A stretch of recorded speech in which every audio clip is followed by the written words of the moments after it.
إلا الله محمد رسول الله لا إله إلا الله محمد رسول الله. أيها الإخوة والأخوات، السلام عليكم ورحمة الله وبركاته. شما را به اولین برنامه قصه پیامبران خوش آمدید میگوییم. چرا ما پیامبران را انتخاب کردیم؟ زیرا آنها بهترین مردمانند، بهترین کسانی اند در روی زمین. آنها را خداوند برای اصلاح بشریت انتخاب کرده است. اگر وجود آنها نمی بود، مردم در گمراهی و ضلالت می ماندند. چی لازم قصه آنها؟ زیرا که بهترین قصه هاست. خداوند می فرماید: قال الرب عز وجل: نحن نقص عليك احسن القصص. اما مردم امروز گاه از قصه های بشریت تحت تاثیر قرار می گیرند، گاه از تماشای فیلم های خیال احساساتی شده می گیرند، یا اینکه از آن می ترسند، یا اینکه قهرمان های آنها را پیروی می کنند. اما ما درباره بهترین قصه ها و بهترین مردمان سخن می گوییم که پیروی از ایشان واجب است و راهی نجات در پیروی از آنهاست. نحن نقص عليك احسن القصص بما أوحينا إليك هذا القرآن وإن كنت من قبله لمن الغافلين. بهترین قصه ها را با تفسیر از قرآن و سنت برایتان میاریم که هیچ قصه های امت های گذشته ضد آن برآمدن نمی توانند. با ذکر کردن این قصه ها از آن ما پند، حکمت، ایمان و عبرت می‌گیریم. لقد كان في قصصهم عبرة لأولي الألباب ما كان حديثا يفترى ولكن تصديق الذي بين يديه وتفصيل كل شيء وهدى ورحمة لقوم يؤمنون. در قصه های آنها سیر و معجزه هایی است که انسان با خواندن آن در دینش صابر و استوار میماند و در ایمان او هیچ دشمنی رخنه ایجاد کرده نمیتواند. اگرچه هر قدر قوی باشد، با او دشمنی کند و با او به جنگ خیزد و او را دشنام دهد، زیرا او قصه پیامبران میخواند، میداند که چطور در مقابل آنها بایستد. این قصه پیامبران است. در قصه آنها بنده است برای کسانی که صاحب عقل میباشند. اینجا قصه ها، حکایه ها و عبرت های میاریم که در آن بلاها و دعاهایی که خداوند از پیامبران قبول کرده است و میبینیم که چطور امت های گذشته با پیامبرانشان مبارزه میبردند و چگونه خداوند به آنها انبیا میفرستاد. هیچ قومی نیست که به آنها رسول یا نبی نفرستاده باشیم. به این قصه ها گوش اندازیم و عبرت گیریم و با شما از قصه پیامبران شروع میکنیم. قصص الانبیا.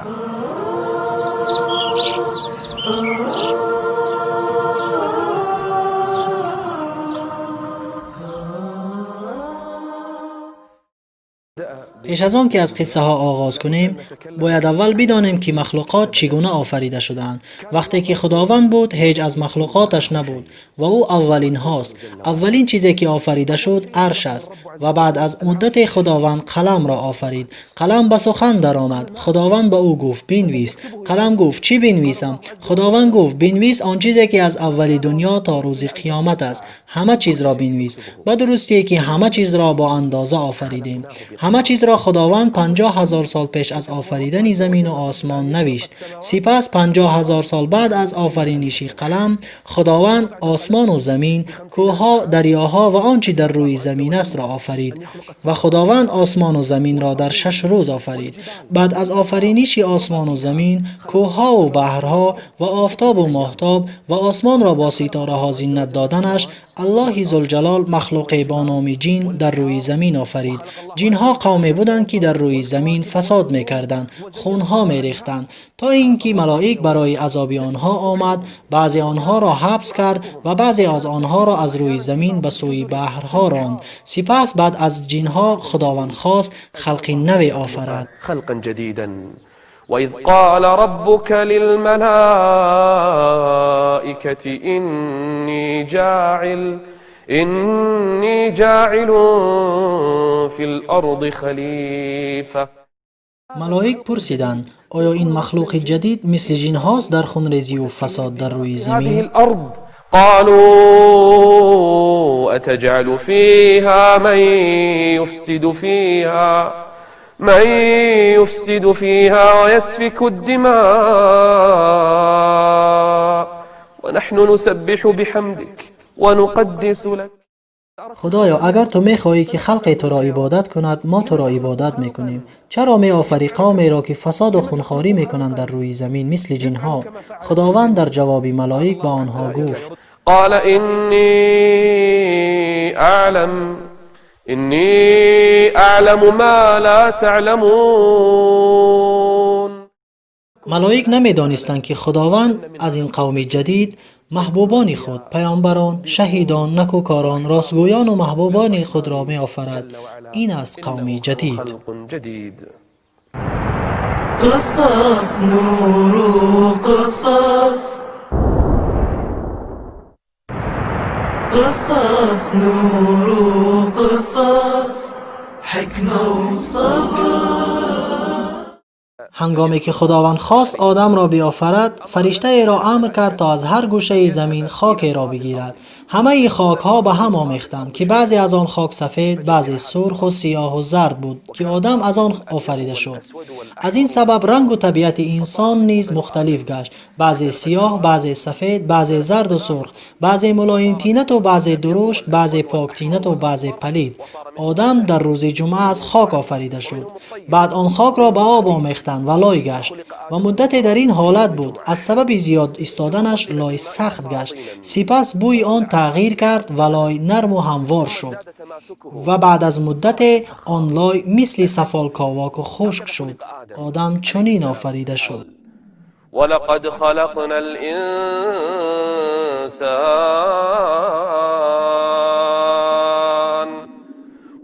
خلقنا الإنسان من سلالة من طين.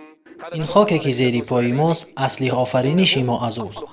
انسان از خاک آفریده شده است، سپس آن خاک لای گشت. وإذ قال ربك للملائكة إني خالق بشرا من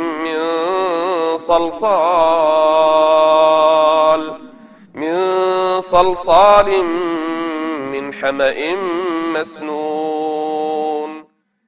این است آفرینش آدم. خداوند عزوجل می‌فرماید: فإذا سويته ونفخت فيه من روحي فقعوا له ساجدين.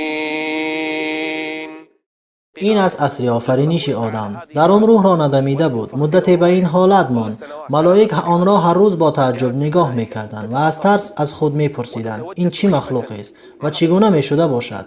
حتی ابلیس در گرد و اطراف آن دور می‌زد و در شکم او داخل می‌شد و می‌برآمد.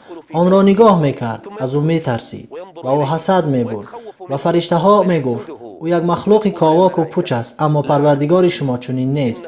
اگر من ضد او خیزم او را میکشم. ابلیس از حد خود گذشت، اما فرشتگان او را مراقب بودند. و هنگامی که خداوند بر او روح دمید، امر کرد فرشتگان به سجده افتادند. چگونه بر او روح دمید و چی می شود بعد از آفرینش آدم علیه السلام؟ با ما باشید.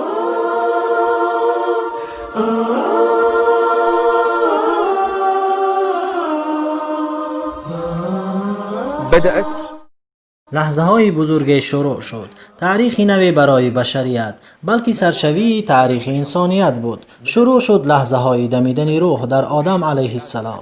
همه در انتظار این رویداد نوی بزرگ بودند، در انتظار جشنی بزرگ. لحظه های دیدنی شروع شد. روح در وجود آدم علیه السلام شروع کرد به سیر کردن.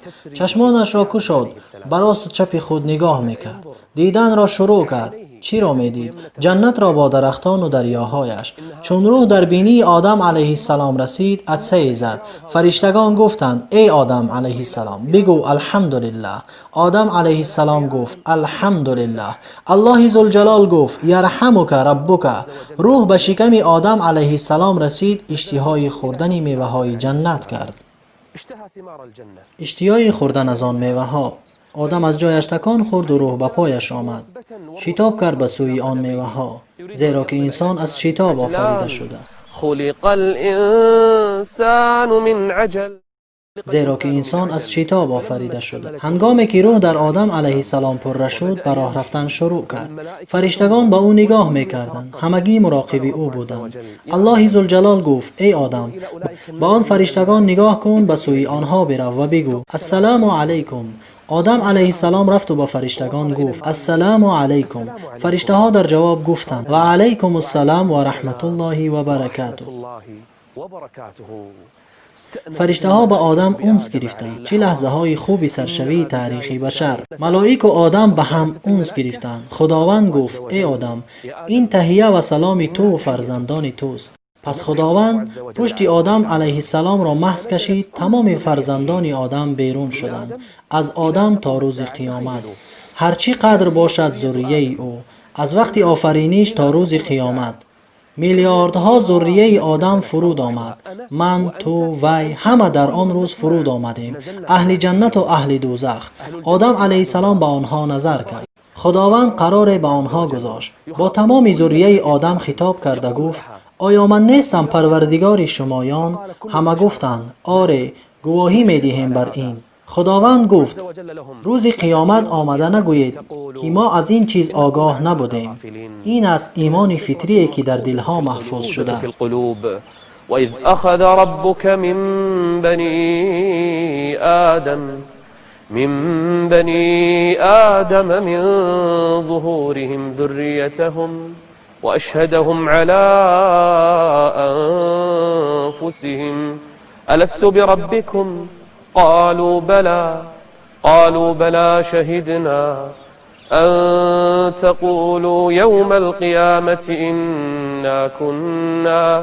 إنا كنا عن هذا غافلين.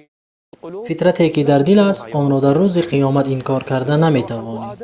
هنگامی که آدم آفریده شد، وقتی به جا آوردن امر رسید. کدام امر؟ هرگاه که در او روح را دمیدم، به او سجده کنید. تمام فرشتگان آسمان با سرداری جبریل علیه السلام از روی احترام و عزیز داشتن این مخلوق و اجابت امر پروردگار خود به او سجده کردند. فسجد الملائكة كلهم أجمعون. تصور کنید این منظره را.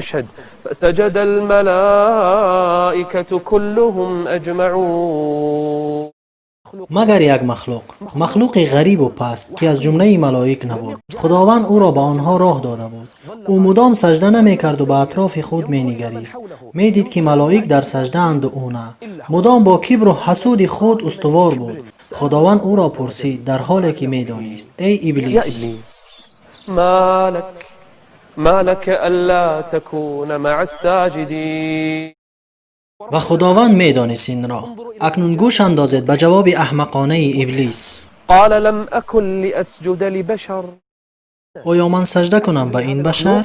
لم اكن لاسجد لبشر خلقته من صلصال. ابلیس گفت: من از آتش آفریده شدم. آیا سجده کنم به مخلوقی که از خاک آفریده شده؟ این کبر است. خداوند صاحب آن را خار می کند. اولین گناهی که روی داد در آسمان از ابلیسی که خداوند او را مقام داده بود. خداوند به ابلیس جواب داد: قال فاخرج منها فإنك رجيم وإن عليك اللعنة إلى يوم الدين.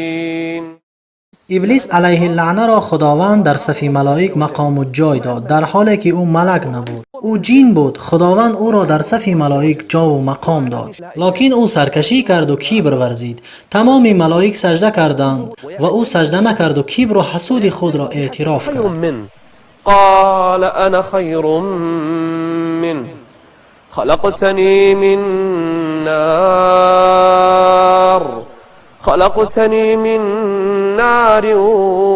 وخلقته من طين. پس خداوند او را از جایگاهی بلندش پیش کرد، از این مقامی عالی که مدتی دراز در آن بود. اکنون او را از این مقام خالی میکنند و از درگاه میرانند. قال فاخرج منها فإنك رجيم وإن عليك اللعنة إلى يوم الدين. ابلیس یک فرمان الله را به جا آورد. لعنت بر او فرود آمد. تا کی؟ تا روز جزا. ترک یک فرمان لعنت را بر او آورد. وای بر حال کسانی که شب و روز آشکار و نهان دیده و دانسته گناه میکنند. ابلیس با کبر و حسد خود مستحق مردود شدن بود از درگاه خدا. وحسده. قصص نور قصص قصص نور قصص حکمه و صبر. پس از آنکه خداوند ابلیس را از درگاه راند و به او لعنت کرد، این ملعون پلید حتی نخواست که توبه کند و عذر خواهد. اگر پشیمان میشد و توبه میکرد، خداوند او را میبخشید. اما او به جای توبه خواستن چیزی دیگری خواست. چی خواست؟ ماذا طلب؟ قال رب انظرني إلى يوم يبعثون. مهلتم ده خدایا، نه اینکه تا دمیدن سوری اول، بلکه تا دمیدن سوری دوم، تا روز جزا. او به همه اینها ایمان داشت، به خدا و روز جزا، به جنت و دوزخ، لیکن در برابر فرمان خدا کبر ورزید. با وجود کفر و ملعونیش خداوند خواسته او را اجابت کرد. قال إنك من المنظرين. چون خداوند ابلیس را تا روز جزا مهلت داد، ابلیس به خداوند گفت: خدایا، تا روز جزا مهلتم دادی، اکنون من بنی آدم را گمراه میکنم. گفت: خدایا، ثم لآتینهم من بین ایدیهم ومن خلفهم وعن ایمانهم وعن شمائلهم. چرا نگفت از بالایش؟ زیرا که او میدانست الله در بالای آنهاست. ثم لآتینهم من بین ایدیهم ومن خلفهم وعن أيمانهم وعن شمائلهم ولا تجد أكثرهم شاكرين. الله ذوالجلال گفت: دور شو از درگاه من ای خوار و ذلیل و ملعون، با همراهی کسانی که تو را پیروی میکنند از فرزندان آدم. هر آینه جهنم را از تو و پیروانت پر میکنم. و خداوند بر او فرزندان داد در روی زمین که همه ابلیس را پیروی میکنند. او یک لشکری بزرگی از شیطان دارد که همه بر جنگ فرزندان آدم میکوشند. واستفزز من استطعت منهم بصوتك وأجلب عليهم بخيلك ورجلك وشاركهم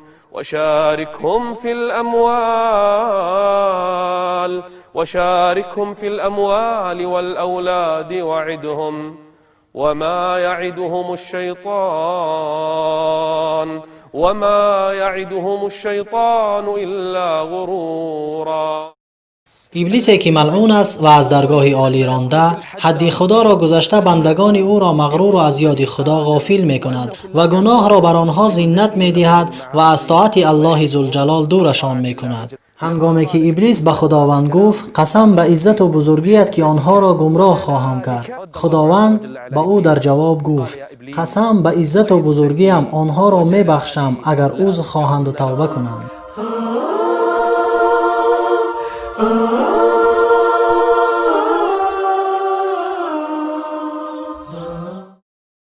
اما آدم علیه السلام را خداوند داخل بهشت کرد. از میوه های آن می خورد و از دریاهایش می نوشید و در سایه درختانش استراحت می کرد. در جنت تو هیچگاه تشنه و گشنه نمی مانی، هیچ غم را نمی بینی. با وجود این همه نعمت ها، آدم علیه السلام خود را تنها حس کرد.